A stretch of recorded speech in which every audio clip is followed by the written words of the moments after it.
मृत्युरन्तिके तं नियमानस्य बद्धस्यैव न तुष्टिदा कोऽन्वर्थः सुखयत्येनं कामो वा मृत्युरन्तिके आघातं नियमानस्य बद्धस्यैव न तुष्टिदा। माता जी देखिए कोऽन्वर्थः सुखयत्येनं कामो वा मृत्युरन्तिके आघातं नियमानस्य कामस्यैव न तुष्टिदा। हरे कृष्ण। शब्दार्थ क की नो অবশ্যই अर्थ জড়জাগতিক বস্তু সুখয়তি সুখ প্রদান করে এনম কোনো মানুষকে কামহ জড়জাগতিক সামগ্রী থেকে লব্ধ ইন্দ্রিয় উপভোগ বা কিংবা মৃত্যু মৃত্যু অন্তিকে নিকটে দণ্ডায়মান আঘাতম মৃত্যুদণ্ডের স্থানে নিয়মানস্য যাকে নিয়ে যাওয়া হচ্ছে বধ্যস্য যাকে বধ করা হবে ইব মতো ন মোটেই নয় তুষ্টিদাহ তৃপ্তি প্রদান করে। অনুবাদ মৃত্যু কখনোই সুখকর নয়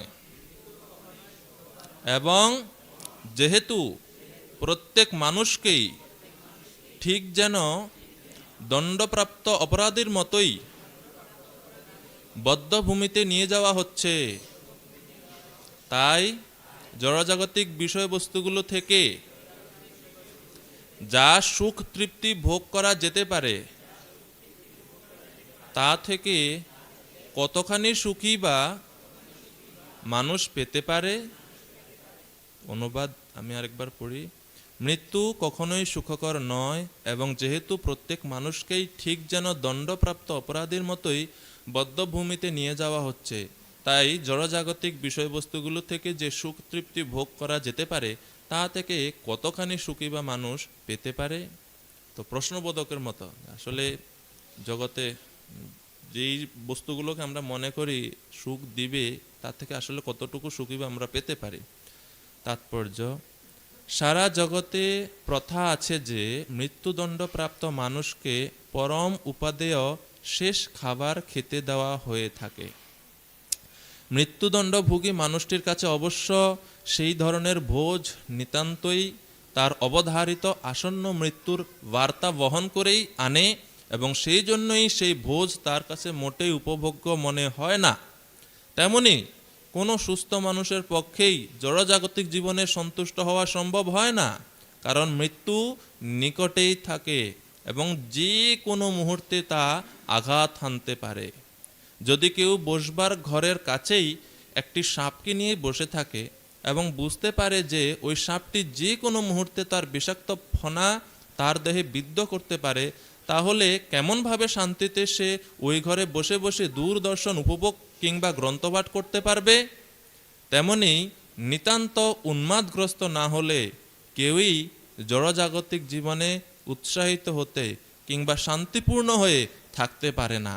অবধারিত মৃত্যুর কথা চিন্তা করার মাধ্যমে জ্ঞানের উন্মেষ হলে মানুষ পারমার্থিক জীবনে সুস্থির হতে উৎসাহ বোধ করে। এখানেই তাৎপর্য সমাপ্ত। তো আজকের হরে কৃষ্ণ, আজকের এই শ্লোক এবং তাৎপর্য খুবই কঠিন কথা এখানে বলা হচ্ছে। তো এখানে বলা হচ্ছে যে মৃত্যু কখনোই সুখকর নয়।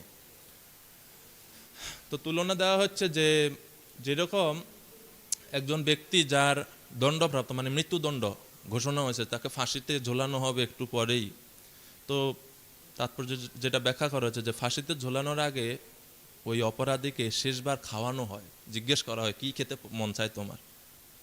তো শেষ খাবার তো যা তার ইচ্ছা হয়, বিশেষ করে যে মাছ মাংস এটা তারা খাইতে, তো সব কিছু দেওয়া হয় তাকে। তো এই শ্লোক যেহেতু লিস্টে আছে, তো পড়তেছি কয়েকদিন থেকে শ্লোকের সম্বন্ধে। তো যখন এই উপমাটা দেখলাম, তো ইউটিউবে সার্চ করে দেখলাম যে আসলে মানে ফাঁসির আগে খাওয়ায় যখন কি অবস্থা হয়, তো দেখলাম আর কি যে মানে এরকম ফাঁসি দেওয়া হবে একটু পরে, মানে খাবার খাইতেছে সে, মানে তার হাত এরকম কাঁপতেছে, মানে ঠিক মতো নিতে পারতেছে না, মানে এত ভীত। তো এই জন্য তাৎপর্য যা বলা আছে ওটা দেখে আরো মানে বুঝতে পারলাম যে ভয়াবহতা কতটুকু। সে জানে মৃত্যু হবে তার একটু পরেই, তো যতই ভালো খাবার তার সামনে দেওয়া হোক না কেন, এটা কি তার সুখ দিতে পারবে তাকে? সে কি তৃপ্তি সহকারে এটা খেতে পারবে? না। তো বলছে এই রকম অবস্থা ঠিক আমাদের সকলের। এই ফাঁসির বা মৃত্যুদণ্ডপ্রাপ্ত ব্যক্তির মতো অবস্থা ঠিক আমরা এই জগতে সকলের আমরা সবাই জানি মৃত্যু হবে, মৃত্যুদণ্ড আমাদের সকলের দেওয়া আছে অর্থাৎ মানে জন্মের সাথে সাথে মৃত্যুদণ্ড দেওয়া আছে, মরতে হবে। তো কিন্তু আমরা এই জন্য বলছে না যে উন্মাদগ্রস্ত না হলে কেউই জড়জাগতিক জীবনে উৎসাহিত হতে কিংবা শান্তিপূর্ণ হয়ে থাকতে পারে না। কারণ দেখেন আমরা সবাই জানি যে আমরা মৃত্যুবরণ করব, কিন্তু মরার জন্য কেউ আমরা রেডি হচ্ছি না, বা মৃত্যুর পরের পরিণতি সম্বন্ধে আমরা কেউ চিন্তা করছি না। আমরা ওই মৃত্যুদণ্ড প্রাপ্ত আসামির মতো, যার একটু পরেই মরবে সে, কিন্তু সে খুব আরামসে খাইতেছে, খুব মানে তৃপ্তি সহকারে যে খাইতেছে। তো এটা কি ভালো, মানে বুদ্ধিমান মানুষ এটা করতে পারবে? সে কি শান্তিতে তৃপ্তি মতোই খাবার খেতে পারবে?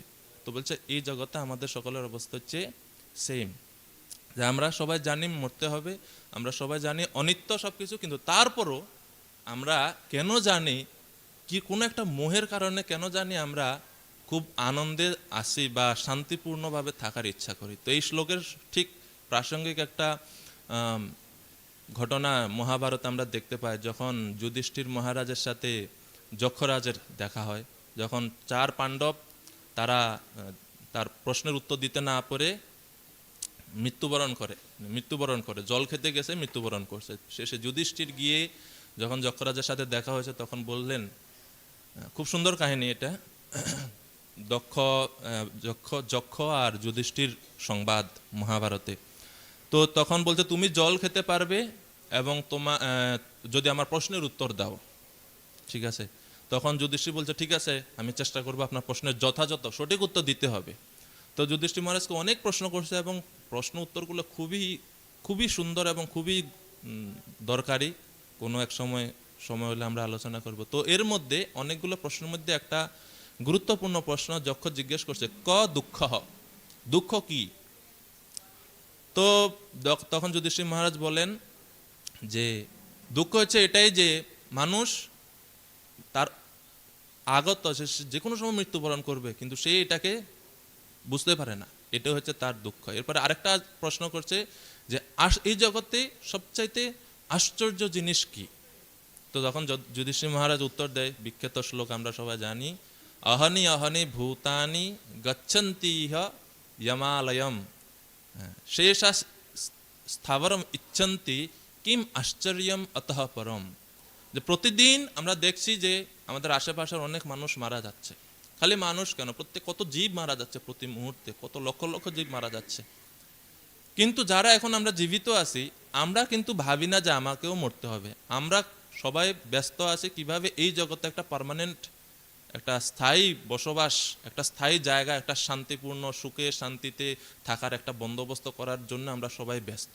আমরা সবাই ভুলে যাই, দেখতেছি মারা যাচ্ছে, কোনো কিছু নিত্য না, সব অশান্তি দুঃখময় জগৎ, কিন্তু তারপরে আমরা এটা ভাবি না।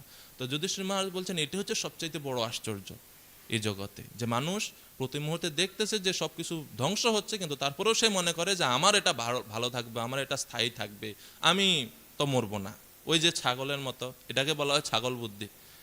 প্রভুপাদ খুব সুন্দর, কঠিন যদিও শুনতে লাগে, যে একটা কসাইখানাতে ছাগল রাখা আছে তিন চারটা, তো একটা কসাই একটা ছাগলকে নিয়ে গেছে, বাকি 3টা ভাবতেছে বাহ খুব ভালো হয়েছে, একটা গেছে আমরা বেশি করে খাইতে পারবো ঘাস।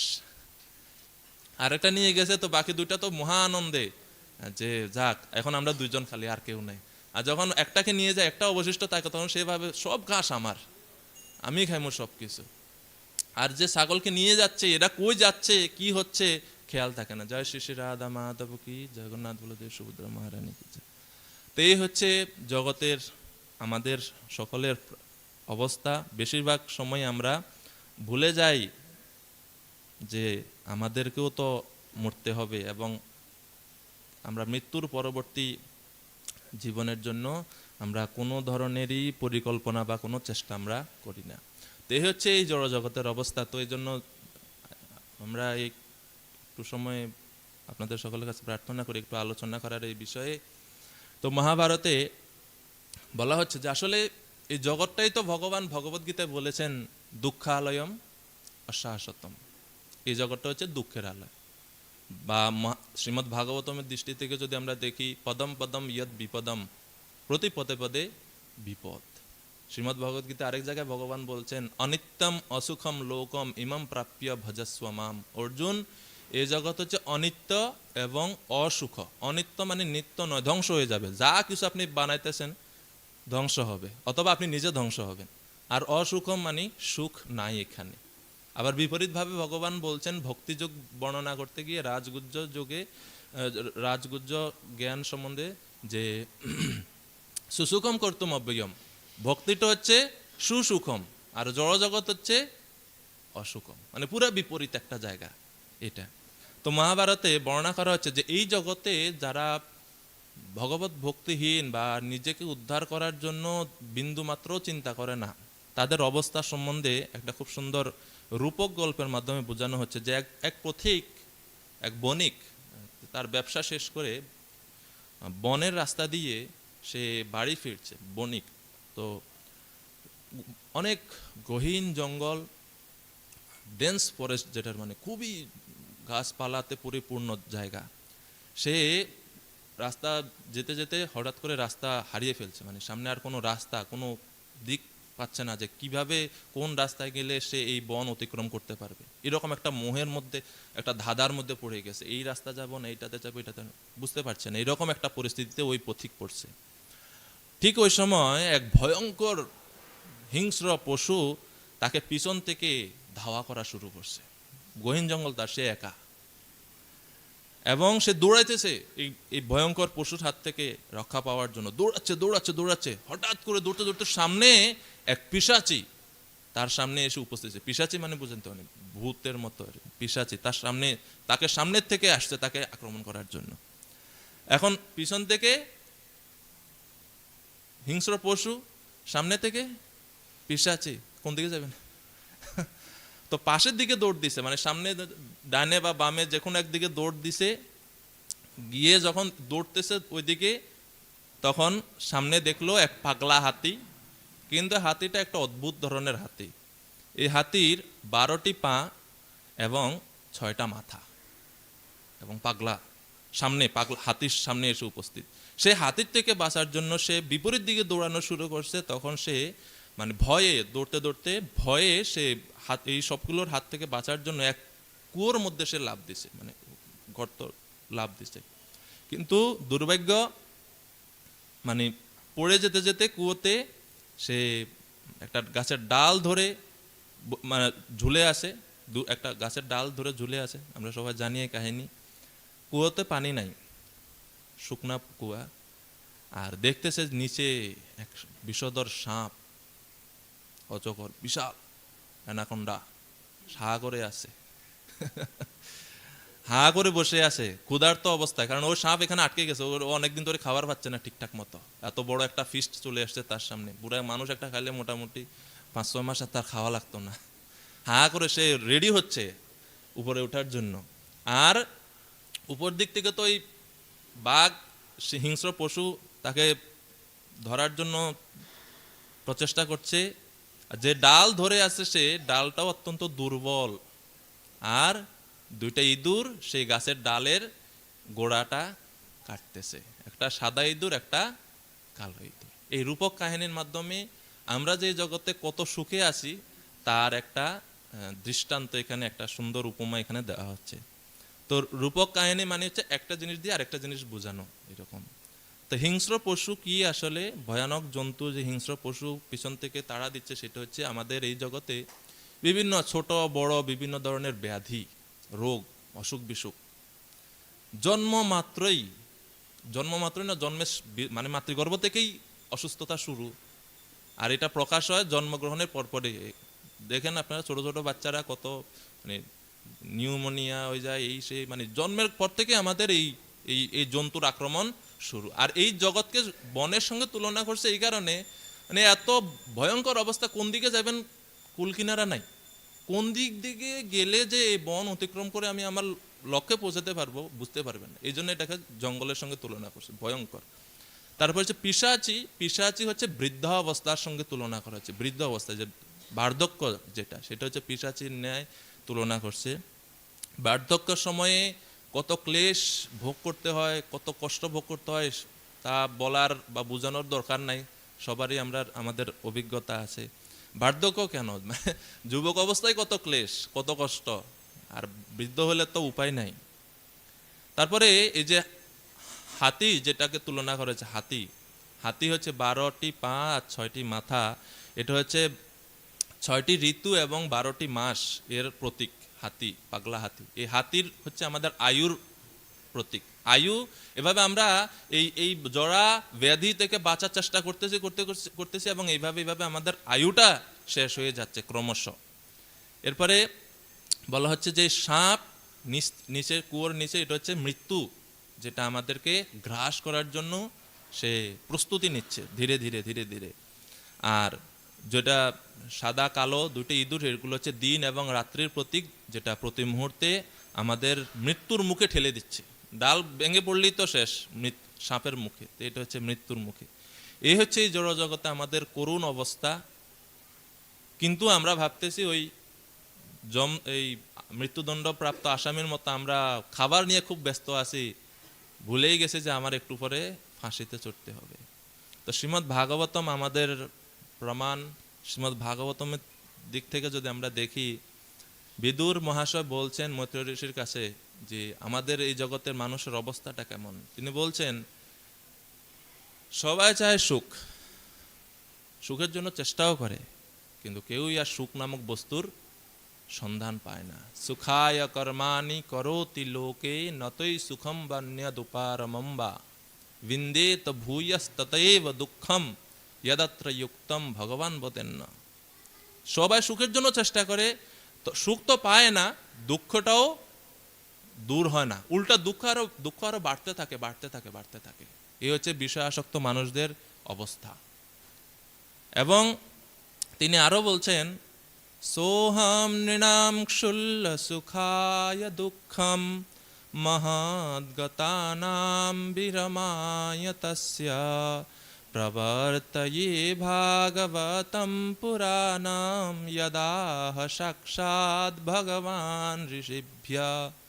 বলছেন মৈত্রেয় ঋষি তখন এই প্রশ্নের উত্তরে, বিদুর মহাশয়ের প্রশ্নের উত্তরে, তখন মৈত্রেয় ঋষি উত্তরে বলছেন আমি এখন আপনার কাছে ভাগবত পুরাণ ব্যাখ্যা করব, যা অতি অল্প সুখের আশায় মহা দুঃখে পতিত জীবদের মঙ্গল সাধনের জন্য ভগবান স্বয়ং ঋষিদের শুনিয়েছিলেন। অর্থাৎ এই জড়জগতে আমাদের অবস্থা কি, সোহম নৃণাম ক্ষুল্ল সুখায় দুঃখম মহৎ, অর্থাৎ আমরা অল্প সুখের জন্য মহা দুঃখে পতিত হয়ে যাই। এ হচ্ছে এই জগতে আমাদের অবস্থা, অল্প একটু সুখের জন্য মহা দুঃখের বন্দোবস্ত আমরা করে ফেলি, এ হচ্ছে আমাদের অবস্থা। এজন্য ভগবদ্গীতায় ভগবান অর্জুনকে উপদেশ দিয়েছেন। প্রশ্ন হতে পারে আমরা তো ভক্ত হয়ে গেছি, আমরা আর অত দুঃখ টুকু নিয়ে চিন্তা করার দরকার আছে? কৃষ্ণ বলছেন অর্জুনকে, অর্জুন জন্ম মৃত্যু জরা ব্যাধি দুঃখ দোষ অনুদর্শনম। জন্ম মৃত্যু জরা এবং ব্যাধি, এই চারটা জিনিস হচ্ছে আমাদের দুঃখ এবং দোষ। এটা হচ্ছে মানুষের, আমাদের দুঃখ, এই চারটা হচ্ছে মূল দুঃখ, আর অন্য সব দুঃখের এই চারটা হচ্ছে মূল। এবং এই জন্য বলছে অনুদর্শনম, সবসময় এটা চিন্তা করো যে তোমাকে এই চারটা দুঃখের মধ্যে তুমি আসো, দুঃখ এবং দোষ, এই দুইটা জিনিস সবসময় আমাদের সাথে আছে। আমরা হয়তো অনেক অন্যান্য সমস্ত দুঃখ দূর করতে পারি, কিন্তু যতই ধনী হই, যতই জড়জাগতিকভাবে আমি সুরক্ষিত থাকি এই চারটা জিনিস থেকে, এই চারটা দোষ থেকে কেউ আমরা মুক্ত নয়: জন্ম, মৃত্যু, জরা, ব্যাধি। এই জন্য অনুদর্শনম যেহেতু ভগবান বলছেন যে সবসময় এগুলো নিয়ে চিন্তা করো, দেখো, এটা চিন্তা করো, এটা এটা এটা দুঃখ এবং দোষ। তো এগুলো চিন্তার ফলে আমরা আমাদের ভগবত ভক্তি বা ভগবানের প্রতি ঐকান্তিকতা আমাদের বাড়তে পারে। এই জন্য আমরা চেষ্টা করছি একটু আলোচনা করার জন্য। এবং ভাগবতমের সপ্তম স্কন্ধে প্রহ্লাদ মহারাজ তিনি বলছেন যে জগতে সুখ কোথায়? কুত্রাশিষ শ্রুতি সুখা মৃগতৃষ্ণিরূপা কেদম কলেবরমশেষ রুজাম বিরূহ। কুত্র আশিস শ্রুতি সুখা মৃগতৃষ্ণিরূপা। তিনি বলছেন এই জগতে যে সুখ নামক বস্তুর আমরা সন্ধান করি এটা হচ্ছে মৃগতৃষ্ণিরূপা, মরুভূমিতে মরীচিকার ন্যায়। মরীচিকা মানে হচ্ছে দূর থেকে মনে হয় এখানে জল আছে, মনে হয় এটা মনে মনে মনে হয় জল আছে, কিন্তু যখন হরিণ দৌড়ে যায় সেখানে সে জল পায় না, সে দেখে এটা মরুভূমি, জল নাই। আর এই যে দৌড়াচ্ছে, দৌড়ানোর ফলে সে ক্লান্ত হচ্ছে, কষ্ট হচ্ছে, ক্লেশ ভোগ করছে, কিন্তু ক্লেশের পরে যে একটু জল পাবে তাও সে পায় না। এই হচ্ছে জগতের অবস্থা। মরুভূমিতে মরীচিকার নেই এই জগতের সুখের সন্ধানটাও এরকম নিরর্থক, ব্যর্থ প্রচেষ্টা ছাড়া আর কিছু না। এই জন্য আমাদের বৈষ্ণব কবি গেয়েছেন, তাতল সৈকতে বারে বিন্দু সম সুতমিত রমণী সমাজে। মানুষ যে সংসারে সুখের চেষ্টা করে এটা হচ্ছে মানে মরুভূমিতে এক ফোঁটা জল দিলে যেরকম একজন ব্যক্তি তৃষ্ণার্ত, মরুভূমিতে এত গরম, এত এত তাপ, তাকে যদি কেউ এক ফোঁটা জল দেয়, ঠিক আছে খান, এটা তো তৃষ্ণা মিটবে? এটা আরো তৃষ্ণাকে বাড়ায় দিবে। তো এই জগতে ভগবানকে ছাড়া, ভক্তিযোগ ছাড়া আর যত প্রচেষ্টা আমরা করি, বাদ বাকি সব প্রচেষ্টা হচ্ছে ওই এক ফোঁটা জলের মতো, যেটা দুঃখকে তো বা কষ্টকে তো কমায় না, উল্টা বহুগুণে আমাদেরকে বাড়িয়ে দেয়। তো জন্ম একটা দুঃখ, মাতৃগর্ভে কত ক্লেশ ভোগ করতে হয়। শ্রীমদ্ ভাগবতমে কপিল শিক্ষামৃতে আমরা দেখি ভগবান কপিলদেব মাতা দেবহূতিকে বলছেন যে মাতৃগর্ভে এত সংকীর্ণ একটা জায়গাতে ধনুকের মতো বাঁকা হয়ে মাথা নিচের দিকে, পা উপরের দিকে, এবং কত ক্লেশ ভোগ করতে হয় আমরা জানি। জন্মটা কষ্টের, মাতৃগর্ভ থেকেই কষ্ট শুরু হয়, জন্মটাও ক্লেশদায়ক, কিন্তু আমরা মনে করি এটা তো আনন্দের, এই জন্য আমরা বলি হ্যাপি বার্থডে। যে আসতেছে, মহারাজ বলেন যে আসতেছে সে কান্না করতেছে আর সবাই বলতেছে হ্যাপি। তো বলছে কোন জগতে মানুষ হ্যাপি হলে কান্না করে? তো জন্মটা দুঃখের, জরা ব্যাধি সেটা তো দুঃখই, আর মৃত্যু হচ্ছে সমস্ত দুঃখের সবচাইতে বড় বস, মৃত্যু। আর এই শ্লোকে এই জন্য মৃত্যুকে বলা হচ্ছে, মৃত্যু কখনোই সুখকর নয়, কখনোই বিষয়, এটা হচ্ছে যারা এই শ্লোকে মৃত্যু কখনো সুখকর নয় তারাই যারা অত্যন্ত বিষয়ভোগে মত্ত, ভগবত ভক্তিতে যুক্ত নয়, তাদের জন্য এটা বলা হচ্ছে যে মৃত্যু কখনোই সুখকর নয়। তো মৃত্যু কি জিনিস? ভাগবতমে বলা হচ্ছে, জীব হি অস্য অনুগ দেহ ভূতেন্দ্রিয় মনোময় তন নিরোধস্য মরণম আবির্ভাব তু সম্ভব। অর্থাৎ যখন বিশেষ কর্মের ফল সমাপ্ত হয় সেই সমাপ্তিকে বলা হয় মৃত্যু, আর যখন কোনো বিশেষ কর্মফলের শুরু হয় সেই শুরুকে বলা হয় জন্ম। অর্থাৎ আমরা এই জগতে জন্ম, কেন একটা নতুন দেহ ধারণ করি এবং কেন দেহ ত্যাগ করি, কর্মের ফল অনুযায়ী এই জগতে এই জন্ম এবং মৃত্যু আমাদেরকে ভোগ করতে হয়। এবং শ্রীমদ্ ভাগবতমে অধর্মের বংশ বর্ণনা করতে গিয়ে ব্রহ্মাজি এই অধর্মের বংশ বর্ণনা করতে গিয়ে বলছেন যে অধর্ম এবং মৃষা এই দুইজনের থেকে একটা ছেলে একটা মেয়ে উৎপত্তি হয়, দম্ভ এবং মায়া। ছেলের নাম হচ্ছে দম্ভ, মেয়ের নাম হচ্ছে মায়া। যেহেতু এরা অধর্মের বংশ, এরা ভাই বোনে বিয়ে করে ভাই বোন, দম্ভ এবং মায়া থেকে উৎপত্তি হয়, জন্মগ্রহণ করে লোভ এবং নিকৃতির। লোভ এবং নিকৃতির ঘরে জন্মগ্রহণ করে ক্রোধ এবং হিংসা। ক্রোধ এবং হিংসার ঘরে জন্মগ্রহণ করে কলি এবং দুরুক্তি বা কর্কশ বাক্য, হার্শ স্পিচ। এই কলি এবং দুরুক্তির ঘরে জন্মগ্রহণ করে মৃত্যু এবং ভীতি। মৃত্যু এবং ভীতি, অর্থাৎ মৃত্যু এবং ভয় এটা সবসময় একসাথে থাকে। আর মৃত্যু এবং ভীতির পরে থেকে জন্মগ্রহণ করছে যাতনা এবং নিরয়। যাতনা মানে হচ্ছে কষ্ট, ক্লেশ, অত্যন্ত ক্লেশ, এবং নিরয় মানে হচ্ছে নরক। তো এই হচ্ছে মানে মৃত্যুর বা অধর্মের বংশে মৃত্যুর কথা এভাবে বর্ণনা করা হচ্ছে। আর মৃত্যুরটা সুখকর নয় কেন, কত ক্লেশ ভোগ করতে হয় তা তো আমরা সবাই কম বেশি জানি। তো যোগশাস্ত্রে বলা হচ্ছে যে যে সমস্ত মানুষ সারা জীবন ভগবত ভক্তিতে কাটায় না, সেই সমস্ত মানুষদের মৃত্যুটা অত্যন্ত ক্লেশদায়ক। বিশেষ করে তারা 4 ধরনের ক্লেশ মৃত্যুর সময় ভোগ করে থাকে। প্রথম হচ্ছে অভিনিবেশ। অভিনিবেশ মানে কি? অভিনিবেশ বলা হচ্ছে যে অভিনিবেশের সঙ্গে হচ্ছে যেই জিনিসটার সঙ্গে মানুষ সবসময় পরিচিত, এবং এই জন্য দেখবেন শুধুমাত্র মানুষ না, প্রত্যেকটা প্রাণীর মধ্যে এই মৃত্যু ভয়টা আছে, কারণ এটার সঙ্গে আমরা পরিচিত। কত হাজার হাজার বার, কত লক্ষ লক্ষ বার আমাদের মৃত্যুবরণ করতে হয়েছে। তো এটা বারবার বারবার এই ক্লেশ আমাদেরকে ভোগ করতে হচ্ছে। এজন্য মৃত্যুর নাম শুনলেই মানুষ ভয়ে অবস্থা খারাপ।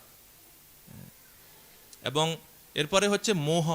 দ্বিতীয়টা হচ্ছে মৃত্যুর সময় যে ক্লেশগুলো আসে, দ্বিতীয়টা হচ্ছে মোহ। মোহ মানে হচ্ছে জীব, যে সমস্ত মানুষ তার আত্মীয় স্বজন, তার সম্পত্তি, দোকান, ব্যবসা, এই সমস্তভাবে এইসব কিছুর প্রতি মিথ্যাভাবে আসক্ত থাকে জীবনের শেষ সময় পর্যন্ত। যখন মৃত্যু তার সামনে আসে তখন সে এই আসক্তিগুলো থেকে নিজেকে মুক্ত করতে পারে না, এবং মোহের বলে বসে সেগুলোর প্রতি আসক্ত থেকে যায়, এবং সে মনে করে হায় হায় আমি যদি মারা যাই তাহলে আমার ছেলের কি হবে, আমার মেয়ের কি হবে, আমার ব্যবসা কে সামলাবে। এইভাবে সে মোহগ্রস্ত হয়ে আরও বেশি ক্লেশ ভোগ করে। এবং মোহ এর সঙ্গে তুলনা করা হচ্ছে যে মৃত্যুর সময় কেন মানুষ বেশি কষ্ট ভোগ করে এবং কম কষ্ট ভোগ করে, এর কারণ হচ্ছে আসক্তি।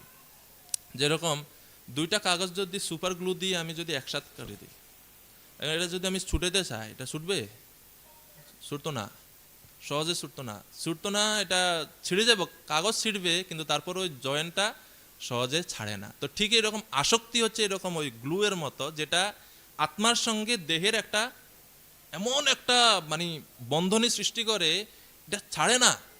আর দেহের সঙ্গে আত্মীয় স্বজনদের, অর্থ সম্পত্তির বাদ বাকি সব, মানে আমি এবং আমার, অহম মম, এই ধারণাটা আত্মার নাই। কিন্তু আত্মা এগুলোর প্রতি এত বেশি যুক্ত হয়ে যায় আসক্তির কারণে। পুংসা স্ত্রিয়া মিথুনি ভাবমেতম তয়োমিত হৃদয় গ্রন্থি মাহু, এটা হৃদয়ের গ্রন্থি।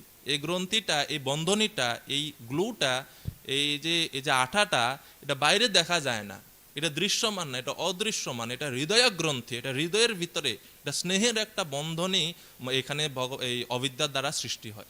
এবং এই কারণে এটা ছুটানো যায় না, দেখলে না যাই হোক কোনো না এক মাধ্যমে আপনি ছুটাতে পারলেন, এটা তো অদৃশ্য বন্ধনী, কিভাবে ছুটাবেন? এটা ছুটানোর জন্য একমাত্র নিজেকে প্রচেষ্টা করতে হবে, এটা অন্য কোনো মাধ্যমে ছুটবে না। গুরু গৌরাঙ্গের, ভগবানের আশীর্বাদ, বৈষ্ণবদের কৃপা ছাড়া এই বন্ধনে ছুটানো যাবেই না। এটা হচ্ছে মোহ। এবং যেহেতু সে অত্যন্ত আসক্ত, গাঠ মানে বন্ধনীটা, গিটটা অনেক শক্তিশালী, এই জন্য এটা ছাড়ে না। আর এই কারণে মৃত্যুর সময় বেশি করে ক্লেশ ভোগ করে, কারণ সে যেতে চাচ্ছে না। আমরা যখন দেখবেন ছোট্ট বাচ্চারা যখন ভয় পায়, হঠাৎ কোনো একটা কুকুর আসতেছে, দৌড়ে গিয়ে মাকে অথবা বাবাকে খুব শক্ত করে ধরে রাখে।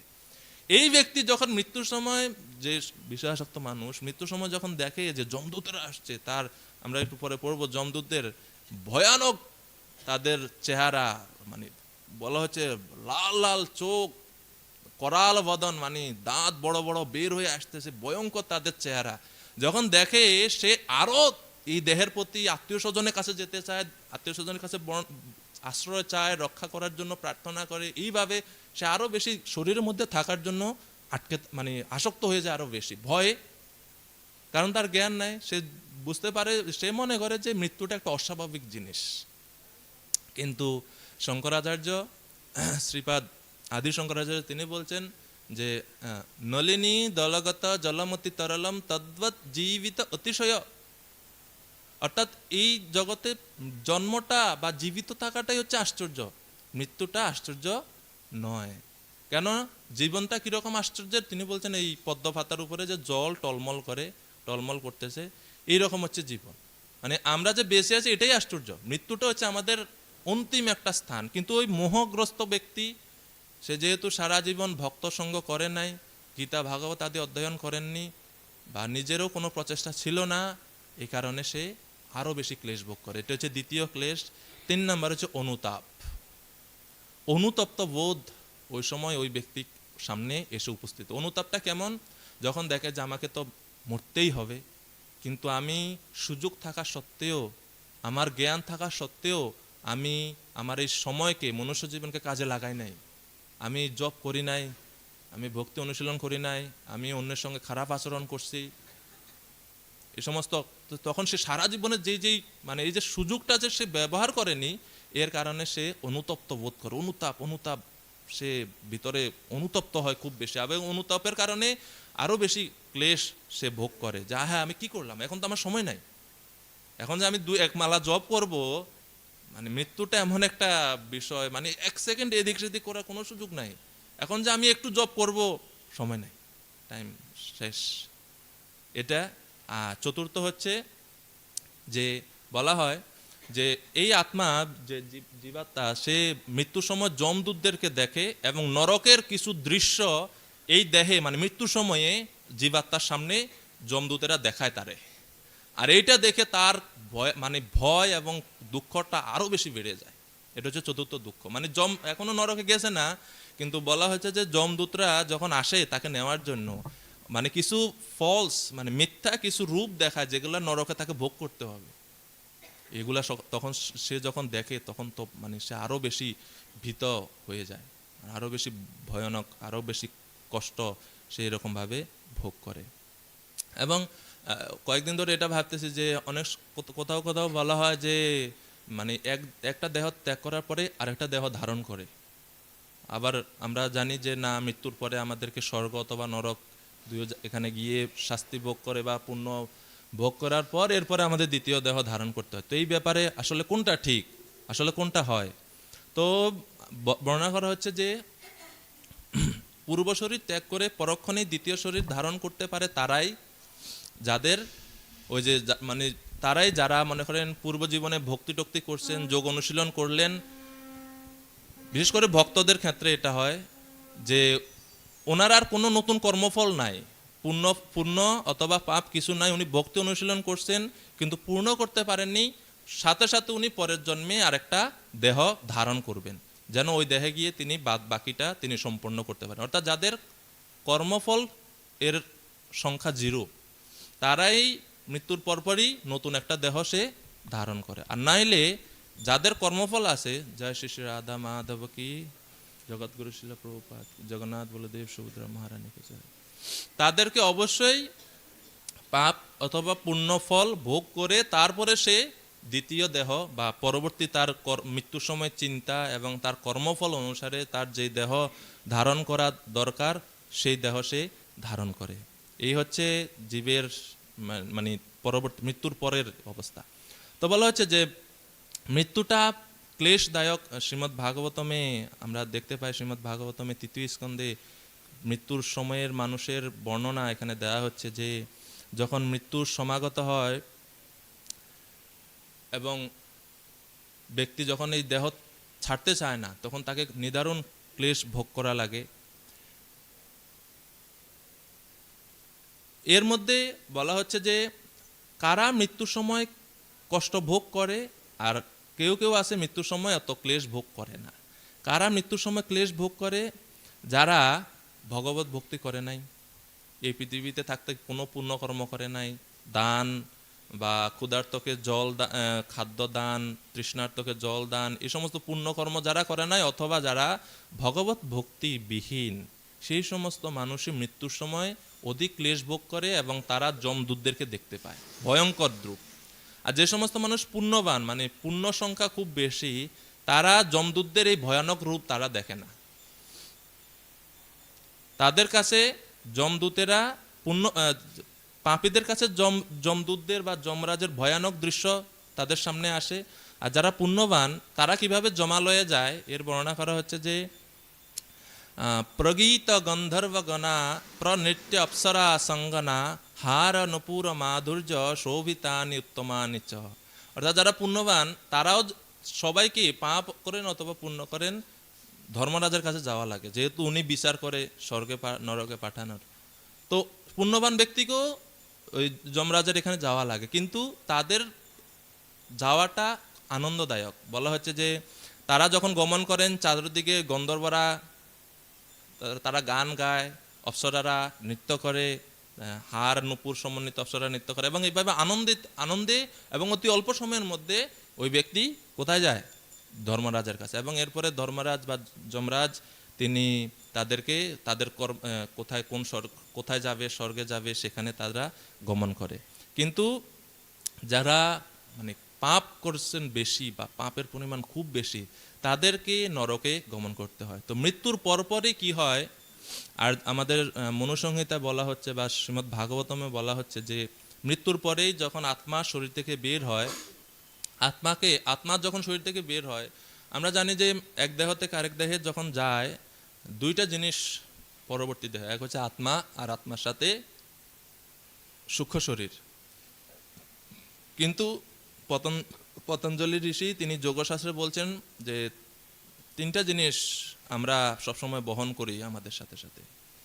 এক হচ্ছে আত্মা মানে জীবাত্মা নিজে, আর দ্বিতীয় হচ্ছে কারণ শরীর, আর 3 নম্বর হচ্ছে সূক্ষ্ম শরীর।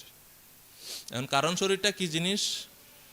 কারণ শরীরটা হচ্ছে এই যে অবিদ্যা, ভগবানকে ভুলে এই যে আমি, অহম এবং মম, আমি আমার, এই যে ধারণা, এটাই হচ্ছে কারণ শরীরটা, সূক্ষ্ম শরীর। এই কারণ শরীরের কারণেই সূক্ষ্ম শরীরের উৎপত্তি। ঠিক আছে? এই যে সূক্ষ্ম শরীর কি? মন, বুদ্ধি, অহংকার। মন, বুদ্ধি, অহংকার কিভাবে আত্মার সঙ্গে যুক্ত থাকে? এই কারণ শরীরের কারণে, কারণ শরীর। তো এই তিনটা জিনিস পরবর্তী দেহে যায়। তো যাতনা দেহ দেওয়া হয়, যাতনা দেহ লাভ করে থাকে। পঞ্চভ্য এব মাত্রভ্য প্রেত দুষ্কৃতানি নৃণাম শরীরম বাতনার্থীয় মন্যম উৎপদ্যতে ধ্রুবম। তো শ্রীমদ্ ভাগবতমে বর্ণনা করা হচ্ছে যখন জীব দেহ ত্যাগ করে, যারা পাপী তারা যাতনা দেহে আবৃত্তে পাশৈর বদ্ধা গলে বলাৎ নয়ত দীর্ঘম অধ্যানম দণ্ডম রাজভটায়ত। অর্থাৎ রাজ্যের পাহারাদেরা যেমন অপরাধীকে দণ্ড দেওয়ার জন্য গ্রেপ্তার করে গলার মধ্যে রশি দিয়ে বাঁধে, কোমরের মধ্যে রশি দিয়ে বাঁধে, ঠিক সেই রকম যমদূতেরা একটা শক্ত যমপাশ দিয়ে সূক্ষ্ম দেহকে আবৃত করে এবং কঠোর দণ্ড দেওয়ার জন্য সেই পাপীকে টেনে হিঁচড়ে নিয়ে যেতে থাকে নরকের দিকে। এখন যখন আমরা তো এই শরীর, স্থূল শরীর ত্যাগ করে দিলাম, সূক্ষ্ম শরীরও দেখা যায় না, আত্মাও দেখা যায় না, আর কারণ শরীরও দেখা যায় না। তাই যাতনা দেহ বা এই যে পাপী ব্যক্তি কিভাবে সে যমলোকে গিয়ে সে যে কষ্টটা ভোগ করে, এই কষ্টটা কোন দেহে সে ভোগ করে? তো তখন গরুড় পুরাণে উত্তরখণ্ডে বলা হচ্ছে 6ষ্ঠ অধ্যায়ে যে যখন কোনো আত্মা দেহ ত্যাগ করে সাথে সাথে সে যমালয়ে যায় না। তো বলা হচ্ছে যে প্রথম 10 দিন সে আত্মীয় স্বজনদের সাথেই থাকে, সেখানেই থাকে আত্মা প্রথম 10 দিন। এবং যখন এই 10 দিনে যে পিণ্ড দেওয়া হয়, পূরক দেওয়া হয়, এর ফলে সে ধীরে ধীরে তার সে এই যে শরীর লাভ করে, যাতনা শরীর সে লাভ করে এখানে। তো তার শরীর সৃষ্টি হয়। এজন্য আমরা দেখি অনেক সময় প্রশ্ন হতে পারে না যে যম লোকে যে যায় সে চোখ কিভাবে পায়? সূক্ষ্ম শরীরে তো চোখ নাই, আছে? চোখ নাই, হাত নাই, পা নাই। আমরা বলি না নরকে সে দৌড়াতে থাকে, মানে চিৎকার করে। চিৎকার কিভাবে করে? মুখ তো নাই, চিৎকার কোন দেহে করে? তো ওই দেহটা লাভ করে, সে যাতনা দেহ লাভ করে ওই যখন পিণ্ড দেওয়া হয় 10 দিনে, পিণ্ড বা পূরক দেওয়া হয়। বলা হচ্ছে এই পিণ্ড বা পূরক 4 ভাগে বিভক্ত হয়ে 2 ভাগ দ্বারা পিণ্ডের 2 ভাগ দ্বারা জীব অতিবাহিক দেহ লাভ করে।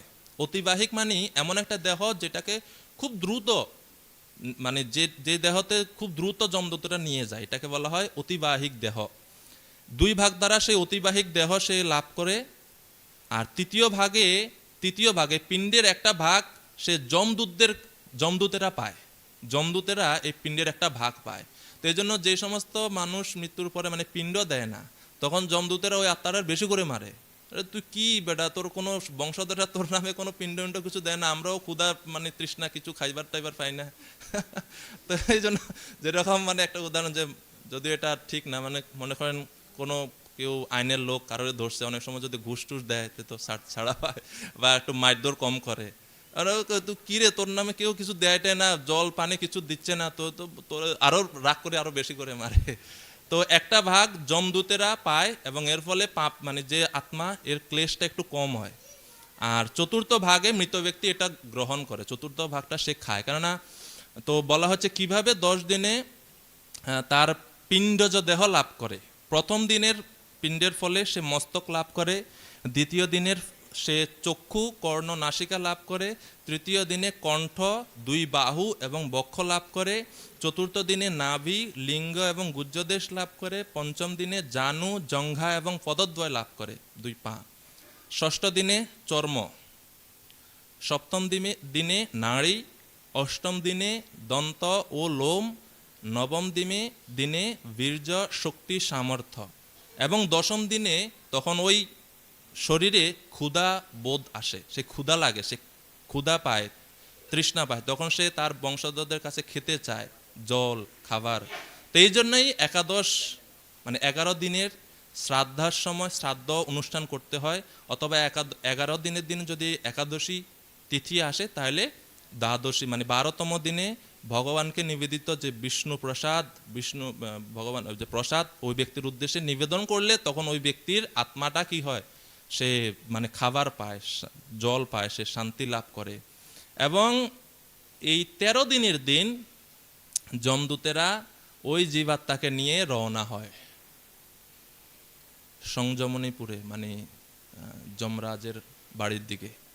এবং যারা পাপ করে, যেহেতু মৃত্যু নিয়েই বিষয়টা, এই জন্য আমরা একটু আলোচনা করছি, যারা এই জীবনে মানে ভক্তি নাম জপ, ভক্তদের দেখলে খালি নাচ ছিটকায় আর বদনাম করে, আর মানে কি মানে ভক্ত বা হরে কৃষ্ণ ভক্তদের দেখলেই যে তাদের গায়ে মনে হয় যে জ্বালা শুরু হয়, ভক্তি করেন না, ভগবান শ্রীকৃষ্ণকে মানে না, তাদের কি পরিণতি হয় বা কিভাবে তারা যমরাজের কাছে যায় এর বর্ণনা দেওয়া হচ্ছে গরুড় পুরাণে উত্তরখণ্ডে 6ষ্ঠ অধ্যায়ে, 17 অধ্যায়ে, 18 অধ্যায়ে, এই অধ্যায়গুলোতে এর বর্ণনা আছে।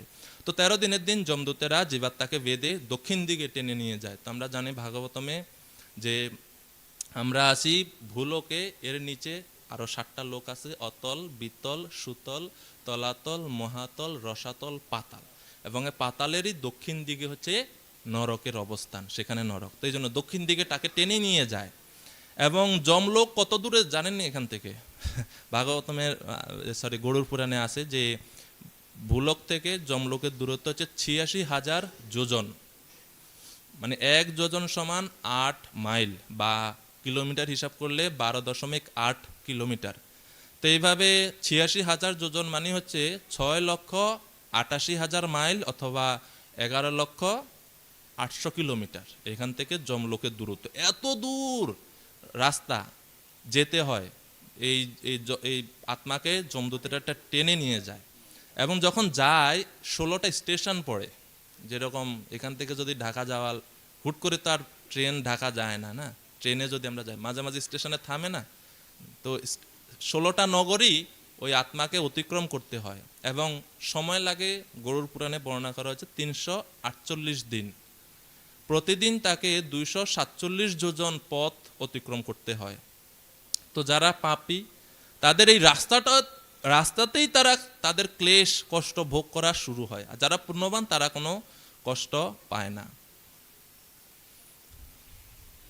তো গরুড় পুরাণে বলা হচ্ছে 13তম দিনের দিন যখন তাকে নিয়ে যায়, যেই পথ দিয়ে নিয়ে যায় সেই পথের বলা হচ্ছে যে সেই পথ কুশ, কণ্ঠক মানে কাটা, তারপরে শক্ত পাথর এবং অগ্নি, এই রকম মানে রাস্তাটা হচ্ছে ঠিক এরকম, এই রাস্তা দিয়ে তাকে নিয়ে যেতে হয়। তো আসলে নিয়ে যায় বলতে কি হেঁটে তো আর বা দৌড়িয়ে যাইতে পারে না, বা এখানে প্লেন ট্রেনও কিচ্ছু না, আসলে যমদূতেরা তো টেনে হিঁচড়ে নিয়ে যায়, টেনে যেতে চায় না তো টেনে হিঁচড়ে নিয়ে যায় এই রাস্তা দিয়ে। এবং সেই পথ অত্যন্ত উত্তপ্ত এবং জন্তু জানোয়ারে পূর্ণ, মশা মাছি ইত্যাদিতে পরিপূর্ণ। সে চিৎকার করে কষ্টে, কিন্তু রক্ষা পাওয়ার কোনো উপায় নাই। আর যমদূতদের সিস্টেমে মানে দয়া বা করুণা বলতে কোনো জিনিস যমরাজ দিছেই না। যতই চিৎকার করেন এরা কোনো সময় কষ্ট মানে দয়া অনুভব করতে পারে না তারা, যতই আমরা চিৎকার করি না কেন তারা পারে না। তো বলা হচ্ছে পথে কোথাও কোথাও তার শরীর দগ্ধ হয়, কোথাও কোথাও কুকুর থাকে, কুকুর বা ভয়ঙ্কর প্রাণীরা থাকে, তারা তার শরীরকে যখন নিয়ে যায় টেনে হিসড়ে কামড়ায় খেতে থাকে, এই ক্লেশ ভোগ করে এবং এইভাবে সে যায়। তো ৩০তম দিনে সে প্রথম নগরীতে পৌঁছায়, সেই নগরীর নাম হচ্ছে জাম্মপুর। ৩০তম দিনে সে জাম্মপুরে পৌঁছায় এবং সেখানে খুব সুন্দর পুষ্পভদ্রা নামে একটা নদী আছে এবং প্রিয়দর্শন নামে একটা বটবৃক্ষ আছে। তো যারা পাপী তারা বিশ্রাম করতে চায়, কিন্তু যমদূতেরা তাদেরকে বিশ্রাম করতে অত দূর হেঁটে আসছে। এখন আপনি দেখতেছেন এখানে সুন্দর একটা ছায়া আছে, কিন্তু আপনার ওখানে যেতে দিচ্ছে না, ক্লেশটা আরো বাড়ে না? আর যারা পুণ্যবান মানুষ তাদের এগুলা নাই, তারা সহজে চলে যায়। তো তখন যখন সে বিশ্রাম পায় না, বিশ্রাম করতে পারে না, তখন সেই তার পূর্বের পাপী সেই তার পুত্র স্ত্রীর কথা মনে পড়ে এবং সে কান্না করতে থাকে। তখন যমদূতেরা শাসন করে, কই তোর স্ত্রী, তোর ছেলে কোথায় এখন তারা? তাদের জন্য এত পাপ করছস, এই পাপ কেন করছস? তাদের জন্যই তো করছস না, কোথায় এখন তারা? তোকে কেউ রক্ষা করতে পারে? এভাবে তারা তর্জন গর্জন করে এবং শাসন করতে থাকে, কোথায় এখন তারা? তারা তোমার জন্য কোনো কিছু করছে না, এভাবে। তো যখন প্রথম মাসে পিণ্ড প্রদান করে তখন সে সেই পিণ্ড ভোগ করলে সে একটু শান্তি পায়, জল আদি খায়। এরপরে দ্বিতীয় নগরী হচ্ছে সৌরিপুর। সৌরিপুরে সে দ্বিতীয় নগরীতে পৌঁছায়। তৃতীয় নগরী হচ্ছে নগেন্দ্রনগর। নগেন্দ্রনগরে সে দ্বিতীয় মাসের শেষ দিকে পৌঁছায়। নগেন্দ্রনগর বা কেউ কেউ বলা হয়ে থাকে সুরেন্দ্রনগর। সেই নগরীতে ভয়ঙ্কর বন, মানে এই নগরটা হচ্ছে ভয়ঙ্কর বন দর্শন করে এবং যমদূতেরা তাকে অনেক মানে চাবুক দিয়ে মারতে থাকে। দ্বিতীয় মাসে যদি তার বংশধরেরা পিণ্ড আদি দিয়ে থাকে তাহলে সে সেখানে সেগুলো খেয়ে একটু শান্তি পায়, নাইলে ওই খড়গ বা বেত্রাঘাতে, চাবুকের আঘাতে সে ক্লেশ ভোগ করতে করতে সে অতিবাহিত করে এবং সেই নগর অতিক্রম করে চতুর্থ নগরে সে পৌঁছায়। চতুর্থ নগর হচ্ছে গন্ধর্বনগর এবং তৃতীয় মাসে সে এখানে পৌঁছায় গন্ধর্বনগর। এটা হচ্ছে চতুর্থ স্টেশন। এবং সেখানে গিয়ে তখন সে হায় হুতাশ করে যে হায় হায়, আমি এত ক্লেশ ভোগ করছি, যমদূতদের দ্বারা প্রহারিত হয়ে সে কান্না করে যে আমি দান করি নাই, আমি তপস্যা করি নাই, আমি কখনো ভগবানের সেবা করি নাই, এখন আমি কিভাবে এই ক্লেশ থেকে মুক্ত হব? এভাবে শুধুমাত্র অনুতাপই করতে পারে, সেখানে তার আর কিছু করার থাকে না। এরপরে চতুর্থ মাসে সে পঞ্চম নগরীতে পৌঁছায়। সেই নগরীর নাম হচ্ছে শৈলাগমপুর।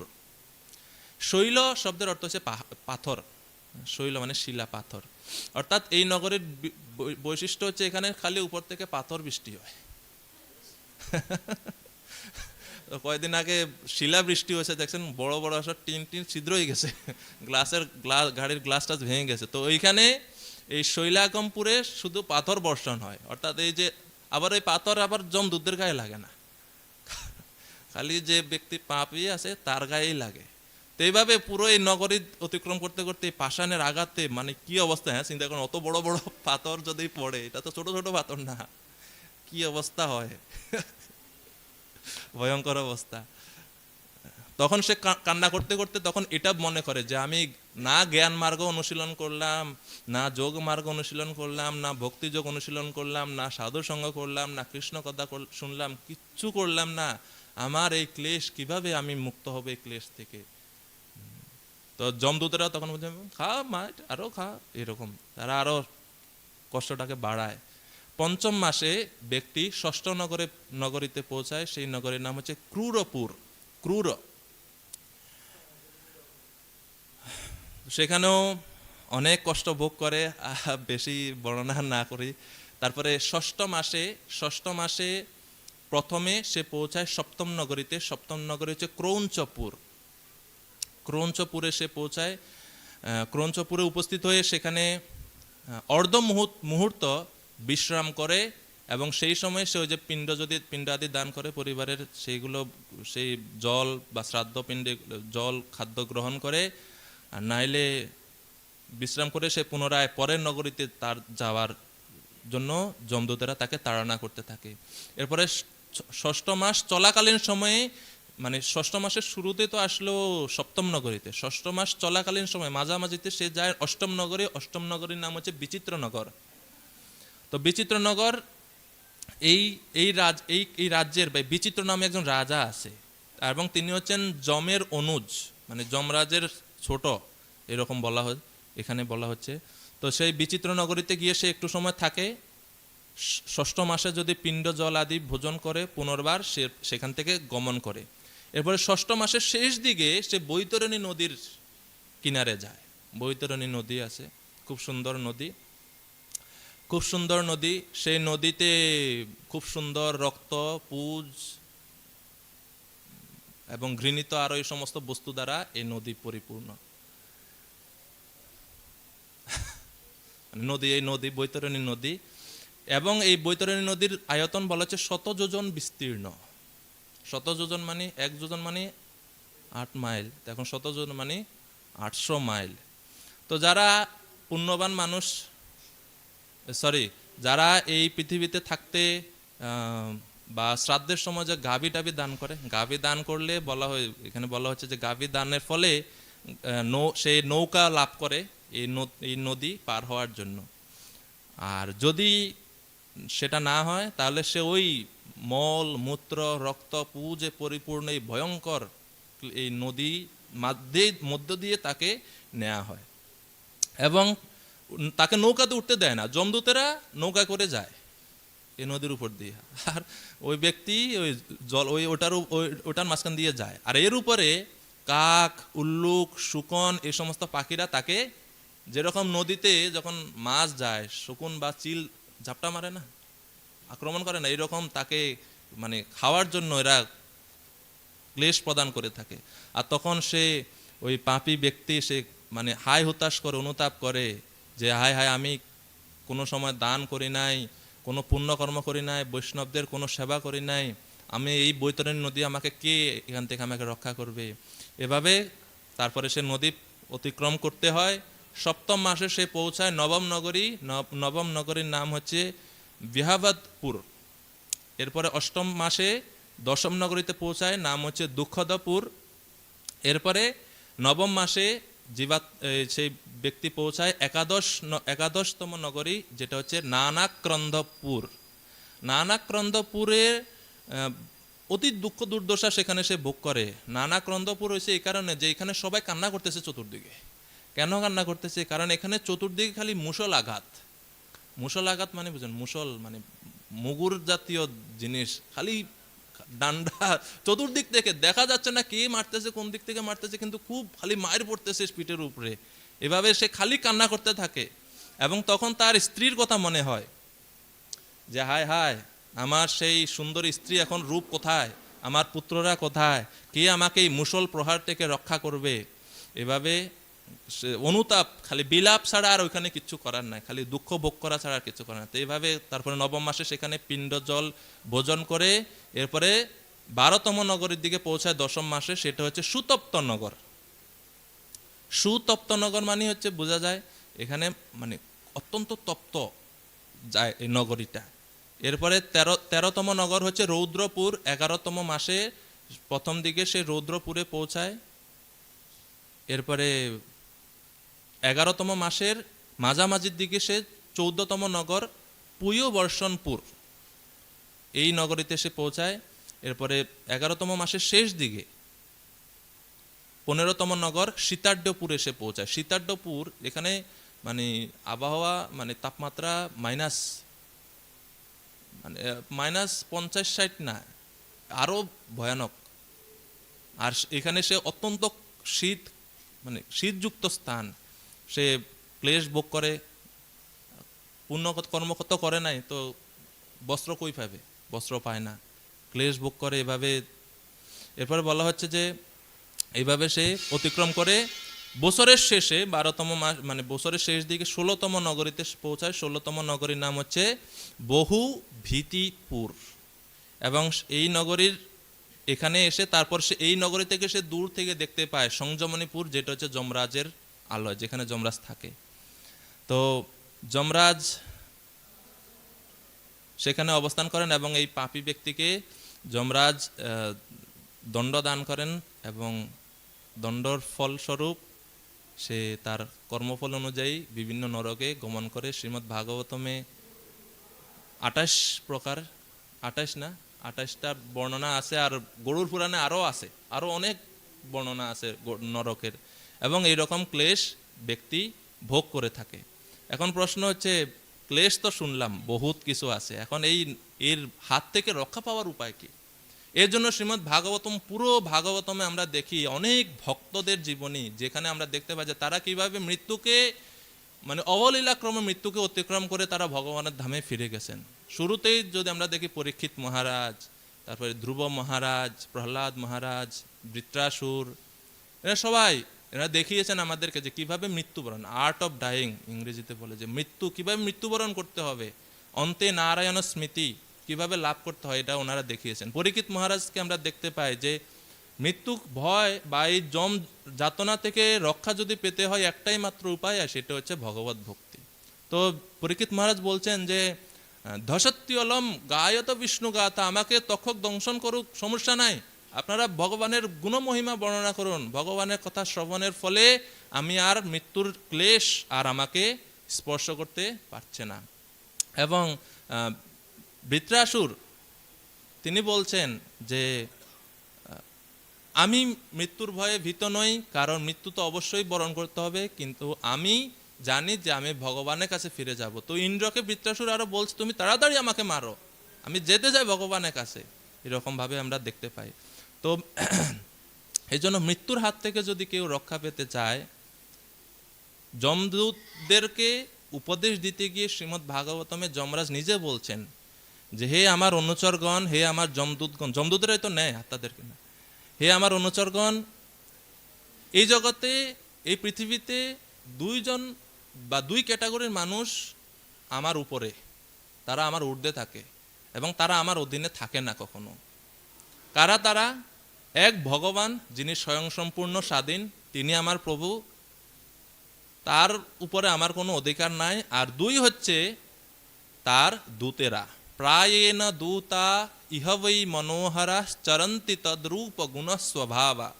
ভগবানের দূত অর্থাৎ বৈষ্ণবেরা, যারা রূপ গুণ এবং স্বভাব ভগবানের মতোই, ভগবানের অনুগত আশ্রিত ভক্ত, তারা এই জগতে সর্বদা স্বাধীনভাবে বিচরণ করে, তাদের উপরে আমাদের কোনো অধিকার নাই, যমদূতদেরকে বলছে। এর মানে কি? অর্থাৎ যদি যম যাতনা বা এই জন্ম মৃত্যুর ক্লেশ থেকে আমরা মুক্তি পেতে চাই, তাহলে একটাই মাত্র উপায়, সেটা হচ্ছে ভগবানের ভক্তিতে যুক্ত হওয়া। যমরাজ বলছেন, ভূতানি বিষ্ণু সুরপূজিতানি দুর্দর্শলিঙ্গানি মহদ্ভূতানি রক্ষন্তি তদ্ভক্তিমত পরেভ্যো মত্তশ্চ মর্তান অথ সর্বতঃ চ। ভগবান শ্রী বিষ্ণুর সেই ভৃত্যরা ভগবানের পূজা করে, ভগবানের আরাধনা করে, এবং তারা ঠিক ভগবানের মতোই, এবং তাদের দর্শন অত্যন্ত দুর্লভ। এবং ভগবানের এই দূতেরা অর্থাৎ বৈষ্ণবেরা, তারা আমার থেকে, দৈব দুর্বিপাক থেকে এবং সমস্ত প্রকার ক্লেশ থেকে তারা মুক্ত, ভগবান তাদেরকে সবসময় সুরক্ষা দিয়ে থাকে।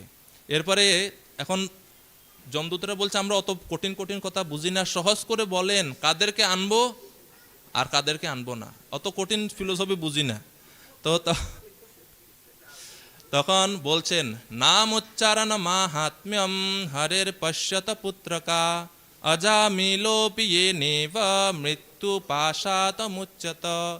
ভগবানের নাম যারা করে, অজামিলের কথা বলছে যে অজামিল মহাপাপী, কিন্তু অজ্ঞাত সারে ভগবানের নাম গ্রহণের ফলে নারায়ণের স্মৃতি হেতু তৎক্ষণাৎ সে মৃত্যু পাশ থেকে মুক্ত হয়েছিল। অর্থাৎ কেউ যদি ভগবানের নাম জপ করে, ভগবানের ভক্তিতে যুক্ত হয়, তাহলে তাদেরকে তোমরা এই জমালয়ে আনবে না। এরপরে যমরাজ আরো বলছেন নির্দিষ্ট করে এখন যে তে দেব সিদ্ধ পরিগীত পবিত্র গাথা ये साधवो समदृशो भगवत् प्रपन्ना तान्नोपसीदत हरेर्गदयाभिगुप्तान् नैषां वयं न च वयः प्रभवाम दण्डे। হে যমদূতগণ, তোমরা কখনো ভগবানের ভক্তদের কাছে যেও না। ভালোর জন্য বলতেছি, কারণ তারা সবসময় ভগবানের শ্রীপাদপদ্মে শরণাগত, তারা সকলের প্রতি সমদর্শী, তারা পক্ষপাতিত্ব নয় ভক্তরা, এবং তারা সবসময় ভগবানের মহিমা কীর্তন করে। এই জন্য এই ভক্তদের মহিমা দেবতারা কীর্তন করে। তোমরা তাদের কাছে পর্যন্ত যাবে না, তাদেরকে তো ধরে আনা তো দূরের কথা, তাদের কাছে কিনারে যাইও না। কেন? হরের গদয়াভিগুপ্তান, ভগবানের গদা সবসময় তাদেরকে সুরক্ষা বিধান করে। যদি কাছে যাও তে খাইবা ডান্ডা, এজন্য বলেও তাদের কাছে কিনারে, তাদের ধরে আনা তো দূর থেকে তাদেরকে প্রণাম করে চলে আসবে। এইভাবে যমরাজ শ্রীমদ্ ভাগবতমে 6ষ্ঠ স্কন্ধে 3য় অধ্যায়ে এই উপদেশগুলো দিচ্ছে। এরপরে বলছেন যে যারা এইভাবে ভগবানের ভক্তিতে যুক্ত তাদের আনবে না। এরপরে আরো বলা হচ্ছে তোমরা কাদেরকে আনবে, তো বলছে সেই পাপীদের আমার কাছে নিয়ে আসো। এক, যাদের জিহ্বা ভগবানের নাম গুণ ইত্যাদি কীর্তন করে না। 2, যারা মন দিয়ে ভগবানের কথা একবারও স্মরণ করে না। 3, যারা মস্তক পাওয়া সত্ত্বেও ভগবান শ্রীকৃষ্ণের চরণে প্রণাম নিবেদন করে না। আর 4, যারা এই মনুষ্য জীবনের একমাত্র কর্তব্য যেটা ভগবান শ্রী বিষ্ণু সেবা করা, ভক্তি করা, সেই কর্তব্য যারা পালন করে না। এই 4 ধরনের ব্যক্তিকে তোমরা আমার কাছে নিয়ে আসবে। তো এইভাবে উপদেশ দিলেন যমরাজ। তো মৃত্যু ক্লেশদায়ক, কষ্টদায়ক, কখনোই সুখকর নয়, কিন্তু 2 ধরনের মৃত্যু মহিমান্বিত। বৃত্রাসুর বলছে যে 2 প্রকারের মৃত্যু মহিমান্বিত। 1, যারা ভক্ত তাদের মৃত্যু, আর 2, ক্ষত্রিয় মানে ধর্ম বিচারে যে ক্ষত্রিয় যারা ক্ষত্রিয়রা যুদ্ধ করতে করতে করতে করতে ক্ষত্রিয়রা যুদ্ধক্ষেত্রে মারা যায়, তাদের মৃত্যু এটা মহিমান্বিত, কারণ তারা মৃত্যুর পরে স্বর্গে যায় পুণ্য কর্মের ফলে। আর দ্বিতীয় মহিমান্বিত মৃত্যু হচ্ছে ভক্তরা, যেই ভক্তরা ভগবানকে স্মরণ করে সারা জীবন ভগবানের ভক্তি করে, ভগবানকে স্মরণ করে ভগবত ধামে ফিরে যায়, এই মৃত্যু হচ্ছে মহিমান্বিত। তো এই ভক্তরা মৃত্যুর সময় কোনো ক্লেশ ভোগ করেন না। শিল প্রভুপাদ বলছেন যে মৃত্যু রূপে ভগবান তাদের কাছে আসে, মৃত্যু রূপে ভয়ঙ্কর যমরাজ তাদের কাছে যায় না। ভগবান মানে দিব্য শ্যাম সুন্দর রূপ নিয়ে তাদের কাছে আসে এবং তাকে ডাকে, আসো আমার কাছে। আর ভক্তরা খুব আনন্দের সহিত ভগবানের কাছে ফিরে যায়। যেরকম আমরা দেখি ভাগবতমে যে ধ্রুব মহারাজ যমের মস্তকে পা দিয়ে তিনি বৈকুণ্ঠ বিমানে আরোহণ করলেন। তো এইভাবে জন্ম মৃত্যু চক্র থেকে আমরা যদি মুক্ত হতে চাই, তাহলে এই ভগবানের আশ্রয় গ্রহণ করতে হবে। আমি ভাবছি এই যে 16টা নগরে আসছিল প্রভুপাদ আমাদের 16 মালা জপ করার বিধান দিয়েছেন, মনে হয় যে এই কারণেই দিয়েছেন। অ্যাটলিস্ট যদি 16 মালা কমপক্ষে প্রভুপাদ বলছেন কমপক্ষে যদি 16 মালা জপ করি, তাহলে মনে হয় 16টা নগরে আর আমাদের যাওয়া লাগবে না। হরে কৃষ্ণা কৃষ্ণ কৃষ্ণ হরে হরে, হরে রাম রাম রাম হরে। জগৎগুরু শিল প্রভুপাদ কি, সমবেত ভক্তবৃন্দ কি, पूज्यपाद श्री श्रीमद् भक्ति अद्वैत स्वामी महाराज की। निताय गौर।